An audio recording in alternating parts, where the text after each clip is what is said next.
then I'm just lacking and delusional and I don't understand absolutely anything. Society has weaponized your pain against your power. We've created a culture where being damaged is more valuable than being functional, where victimhood grants you actually more social currency and it's more socially acceptance than recovery, and where trauma story means more than the transformation story. I'm Justina, I'm a psychologist, and I'm about to expose how we created this modern society that profits from keeping us broken. You know, I realized something that broke my brain and I still cannot comprehend it till today. We created the first in human history society where being a victim is socially more rewarded than being a survivor. Think about it. Trauma stories get millions of views, but recovery stories are just being ignored. Breakdowns, breakups, drama goes viral. But breakthroughs, some kind of amazing achievements, are just blurred. Society is literally paying attention to something bad happening and to damage more than someone's growth. And this isn't a compassion, it's exploitation. We've all seen the comments under the viral content. It's everything but empathetic. I can't understand why, but we've created this suffering economy where being damaged and the pain is more valuable than someone recovering, someone healing. And once they heal, it's more about that, oh, they just got lucky. Well, they weren't struggling as much as I am struggling, hence it is impossible that it would work for me. So we're valuing the pain and other people suffering in that state, and we just overlook how much that person that actually healed themselves, they recovered, had to go through by minimizing the things that they had to go through to get to the state that they are. And contributing to this suffering economy is the social media algorithm that is literally rewarding the trauma content, and it gets engagement where the recovery stories are getting ignored and people are literally being punished for getting better and getting healed. Then we also have attention aspects. The breakdowns get more views than breakthroughs. Your lowest moments are generating more sympathy than, of course, your highest moments. So then it seems like society is encouraging you for your continuous dysfunction. Then you can also see this in the professional world. If somebody is struggling, they get extensions, some special accommodations, special treatments, and people are functioning and are doing well, they will face more responsibilities and higher standards. This is certainly something what I've experienced. Just because I was too efficient and too effective at my job, I ended up doing some of my colleagues' responsibilities as well. So at the end, I was doing 1.5 jobs at the same time for a pay, of course, of only one. And then we have the relationship market. Of course, damaged people get more attention, more care, and more accommodation than healthy people. And you know, I get it, but being high maintenance as those damaged people gets you more investment and more benefits than actually being self-sufficient and independent. So of course, after all of that, we've been trying to perform suffering to get all of those perks, because functional people are getting less out of it, less support, less attention, less care, and even they might end up doing more than I should have done for less. So if my math is mathing correctly, and it is because I studied math at university for 1 year, but I'm sure that's enough to do this math, it looks like being a high functioning, self-sufficient human being, it's pointless.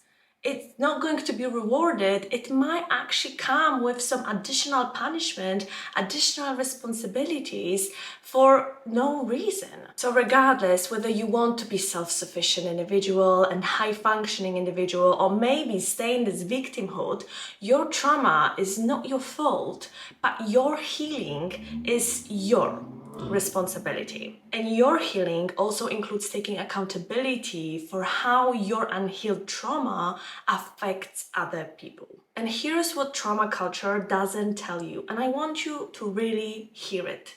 Everyone has childhood wounds. I'll repeat that one more time.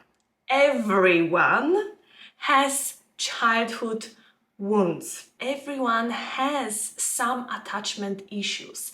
Everyone has a nervous system responding to stress. So the difference between high functional people and non-functioning and suffering people isn't the absence of trauma, is the thing that you do with that trauma. The radical truth is that you can acknowledge your trauma and take responsibility for your behavior. You can validate your past pain and not inflict it on others. You can understand your triggers and manage the responses for them, and you can honor your own healing process and respect other people's boundaries at the same time. And here's probably the most controversial thing I'll say, and I like saying controversial things, especially when I believe that they are true.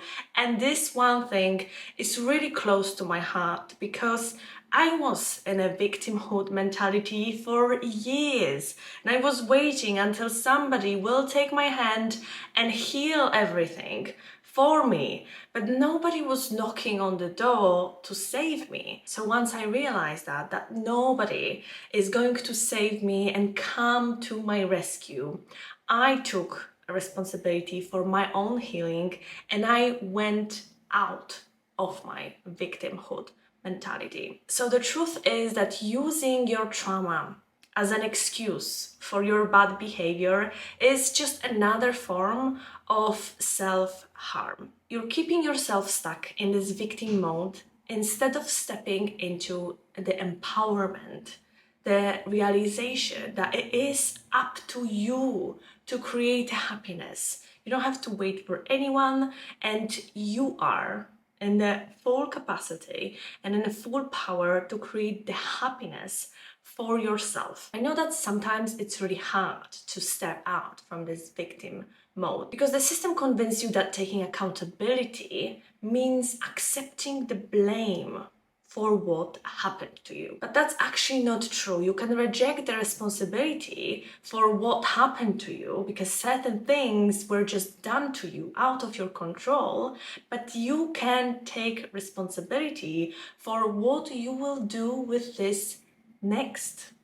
We cannot change the past, but you can change the future. But the hidden truth that is sometimes very hard to notice because you are too much in this victim mode is that the people who benefit the most out of you keep being damaged are those that abused you, that caused that damage. They want you to believe that you're too damaged, too weak to take responsibility because that amplifies their impact.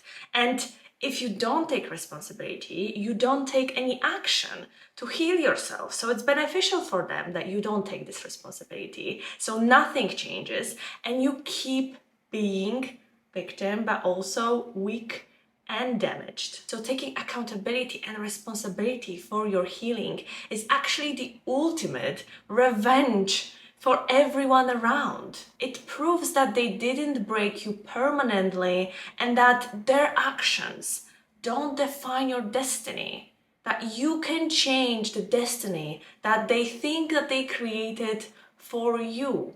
For years, I was living in a narrative of victim, waiting for someone not only to rescue me, but also a reply to me. Why me?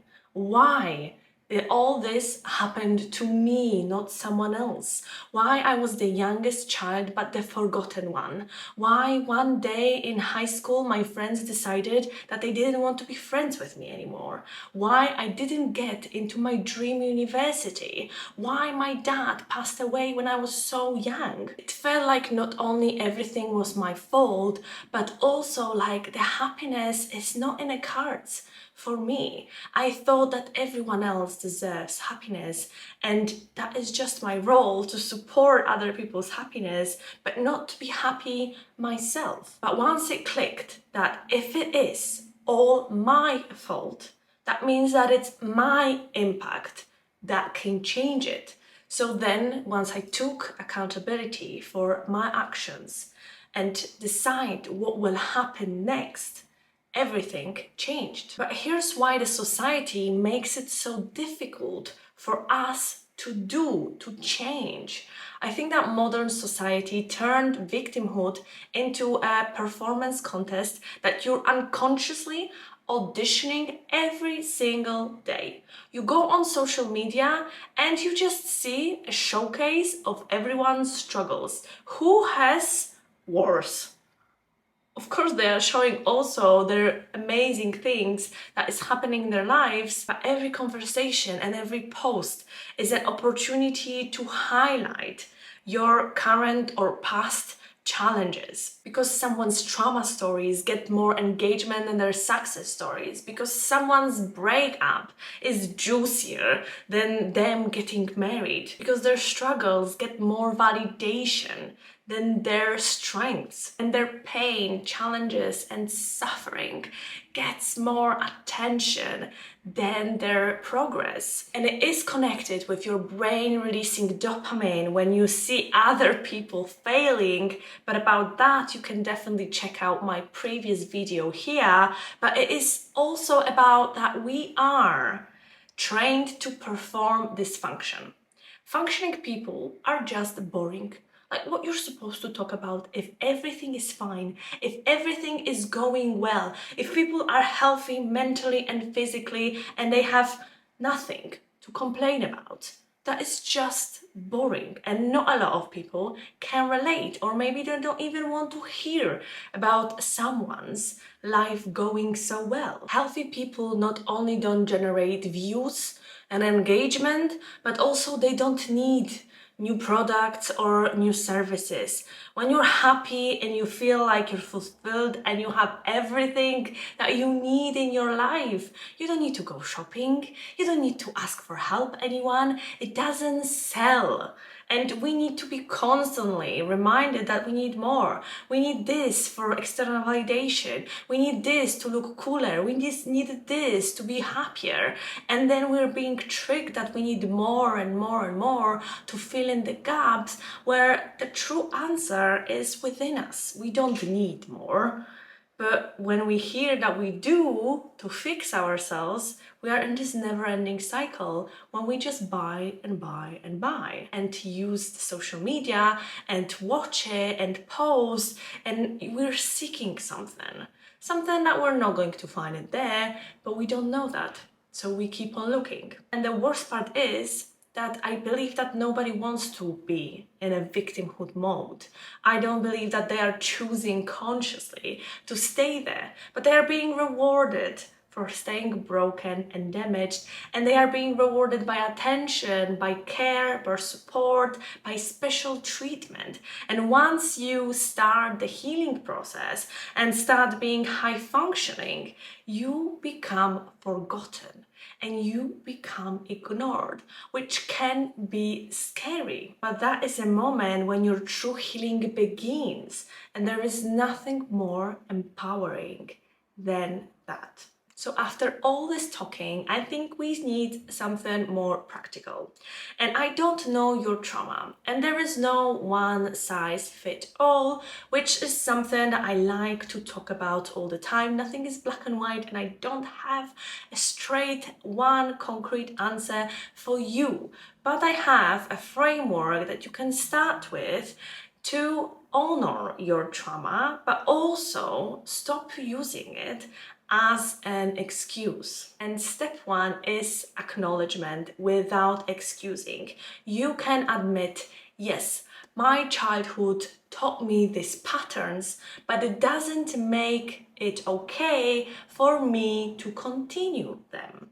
Once you are aware what you're doing, then you can decide what to do with it next. You don't have to keep yourself in the loop of repeating the same patterns. Step two is take inventory of your impact. Be brutally honest how your unhealed trauma, all this unwanted behavior, all the triggering behavior is affecting all the aspects of your lives, all the relationships with your family, with your friends, with a romantic partner, and how it influences how you show up at work and in your daily life. Step three is apologize and repair. Stop expecting other people to take responsibility for your behavior, your actions, and your untriggered patterns. Start taking responsibility for your reaction. You can only control yourself, so we start from you. The rest will follow. The society and the people you interact, if you change, they will change too. Step four, not for everyone, but for some definitely, get professional help for complex problems. Certain traumas require professional assistance and support. Don't try to heal complex trauma with a self-help books or coaches. And step five is measure your progress by behavior change. The progress isn't you understanding what is happening. It's just a step on the way.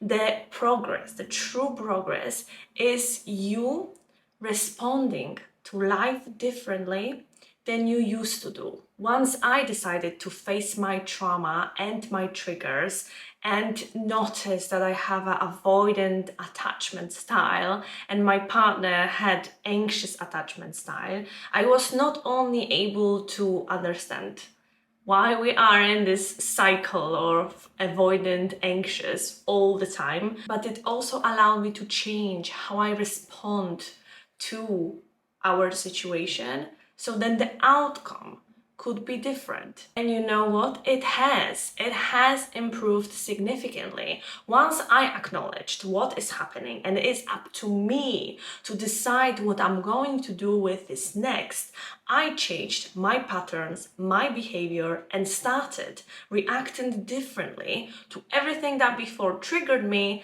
but I decided to do something else with that information instead of me being just triggered and allowing all the behaviors that I was doing before. And you know what? I started with myself, and thanks to that, my partner's behavior also changed, because it all starts within you. And if you change only one thing in the equation, the result is already significantly different. And it can start, and it should start, from you. When you finally refuse to be defined by your damage, you're interrupting the whole attention economy based on your dysfunction. When you choose progress and healing over performance, you're literally opting out from this suffering world and competition. Your value isn't determined by how much you've suffered. It is determined by how much you've grown.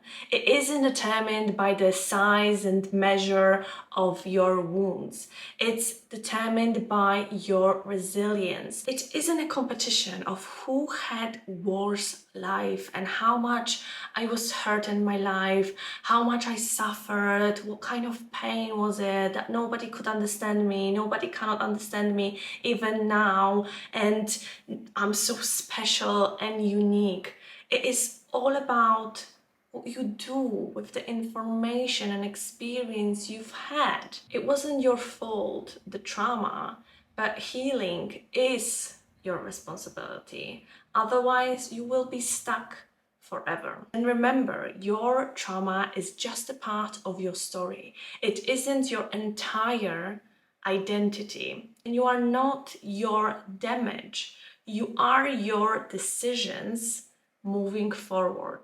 So it is up to you what you do with it next. And I understand that this video wasn't for everyone. Some people will want to stay where they are because they are being rewarded for being a victim and just saying how hard their life is, and I'm just lacking and delusional, I don't understand absolutely anything.